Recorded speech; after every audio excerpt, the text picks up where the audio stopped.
মহিলা মাজারের চত্বরের ভিতরে শাহ আলী বুগদাদি রহমাতুল্লাহ ব্যানার লাগায়া সে পুরা নায়কেরা যেমন ড্যান্স দেয়, এই ড্যান্স দিয়া সে মুর্শিদি গান গাইতেছে।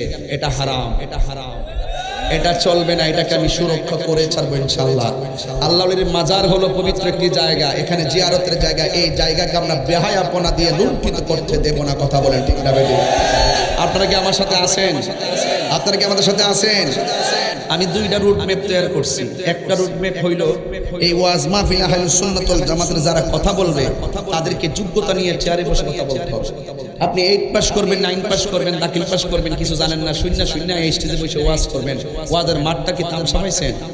এখানে ওইটা যোগ্যতা অর্জন করে ব্যালেন্স রেখে কথা বলতে হবে। আর 2 নম্বর হলো যত ওলি আল্লাহর মাজার আছে এই মাজারগুলোকে সুরক্ষা করতে হবে। আমি ওই দিন দেখলাম শাহ আলী বুগদাদি রহমাতুল্লাহর মাজারে কে যেন আক্রমণ করতে গেছিল এবং মাজারের জিয়ারতকারীদেরকে আক্রমণ করেছে, মাজারের পাত্তিগুলাকে ভেঙে ফেলছে, এই টেবিলগুলা ভেঙে ফেলছে। হ্যাঁ, এরপর আমরা প্রেস ক্লাবে গিয়ে প্রতিবাদ করেছি। এরপর যাই হোক সবাই প্রতিবাদ করছে, ওই আসনের এমপি পর্যন্ত দুঃখ প্রকাশ করছে। কিন্তু দেখলাম 2 দিন পরে আবার দেখলাম একজন। আপনাদেরকে বলবো আপনারা যাই করবেন খুশি করব একজনকে, জবান খুলে বলুন তিনি কে। এই জন্য আমার নবী, আপনার নবী বলেন এরপরে ধাপের মধ্যে জিগাইব তোমাকে হক সম্পর্কে জবাব দিয়া যাও। আজকে জবান খুলে বলুন আমাদের সমাজের ভিতরে মানুষের হক মাইরা খাওয়ার মানুষ আছে না নাই? আল্লাহর হাবিব বলে কারো হক নষ্ট করিও না, আল্লাহ পাক সব ক্ষমা করে দিতে পারে। 2টা গুনাহ কখনো ক্ষমা করবে না। একটা হলো যারা আল্লাহর সঙ্গে শিরিক করে, 2 নম্বর হলো যারা মানুষের হক মাইরা খায়। যারা মানুষের হক মাইরা খায়, বাদি যারা ঠকায়, বায়ে বায়ে সংসারে বাস করে, এক বায়ে মারা গেছে আর বাদি যারা বায়ে ভালো চোখে দেখে না, এমন হক মেরে খাওয়ার মতো মানুষ সমাজে আছে না না? এই জন্য আমার যুবক ভাইরা, আর যারা আল্লাহর সঙ্গে শিরিক করে আপনারা জবান খুলে বলুন সেজদা পাওয়ার মালিক কে? আমরা সুন্নিরা কি মাজারে গিয়া সেজদা দেই? আমরা কি আল্লাহর ওলিদেরকে আল্লাহ মনে করি? তাহলে যারা আমাদেরকে মাজার পূজারি বলে এরা আমাদের ব্যাপারে যা ধারণা করতে হয়তো বা কেউ মাঝে মাঝে যে আপা ফইরা যায়, যদি কেউ ফইরা যায় তারা জিজ্ঞাসা করো কেন ফল, কথা কেন ঠিক নেই। আমরা তো বাবা যাই না, আমরা যাই জিয়ারত করি। কি করি আমরা জিয়ারত? আজকে কিন্তু বাগদা হইছি হান্তিক লোক, এরা মাজারপন্থী, আমরা হইলাম এই মাজারপন্থী। মানে কি বুঝলাম না? আল্লাহর ওলির মাজার মানে জিয়ারতের জায়গা, এখানে জিয়ারত করা হইলো সুন্নাত। জিয়ারত করা কি? নবী বলছে তোমরা জিয়ারত করো, জিয়ারত করলে মরণের কথা স্মরণ হয়, আখিরাতের কথা স্মরণ হয়। কথা বলেন ঠিক না বেঠিক? আর ওলি আল্লাহর মাজারে জিয়ারত করতে গিয়ে আমরা কি কোনো সেজদা করি? আপনারা কি সেজদা করেন?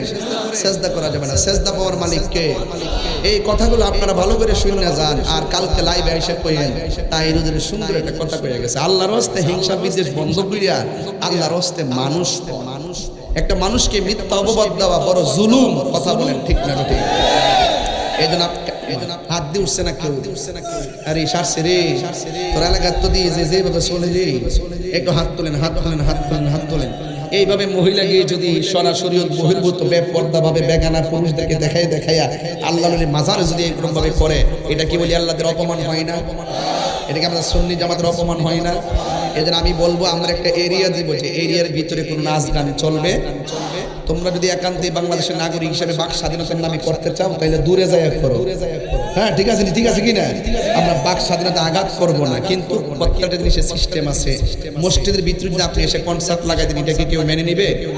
সাবধান, সতর্ক থাকবেন আপনারা। আমি কিন্তু আহলুস সুন্নাত ওয়াল জামাতের একজন সাংগঠনিক সচিব, সারা বাংলাদেশে মুরব্বীরা আমাকে তারা বানাইছেন।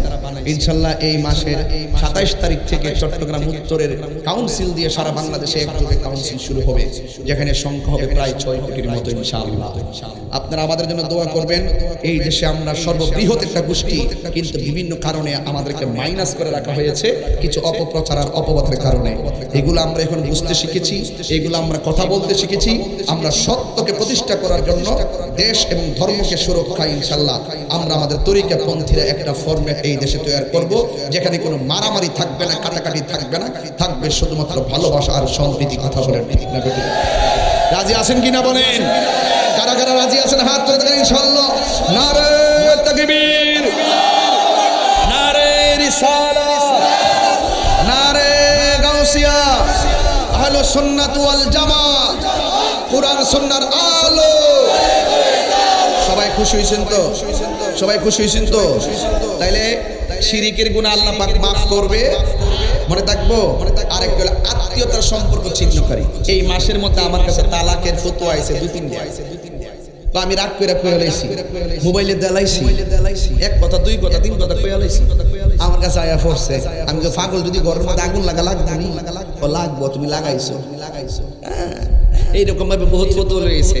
আত্মীয়তা ছিন্নকারী, আত্মীয়তার সাথে সম্পর্ক ছিন্ন করা যাবে লা ইয়াদখুলুল জান্নাতা কাতিউন, আত্মীয়তা ছিন্নকারী জান্নাতে যাবে না। এই জন্য আপনার খালাম্মা, আপনার জেঠি, আপনার ফুফু, আপনার বোন, আপনার বাতিজা, আপনার আপনজন, আপনার রক্ত সম্পর্কে যারা আছেন তাদের সঙ্গে আপনারা সম্পর্ক রাখবেন, খোঁজ দিবেন।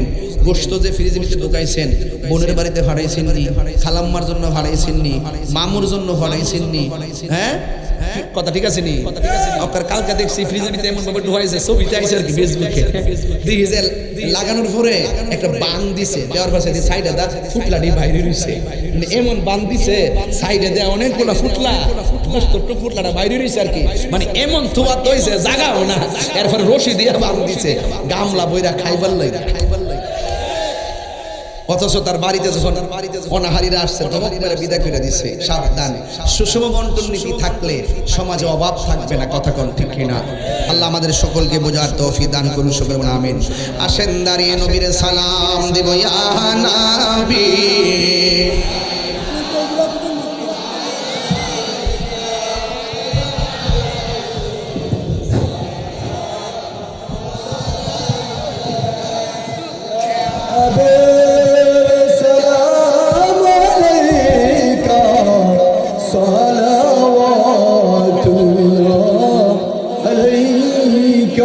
حبيبي سيدي يا رسول الله صلى الله تعالى عليه وسلم يا حبيب الله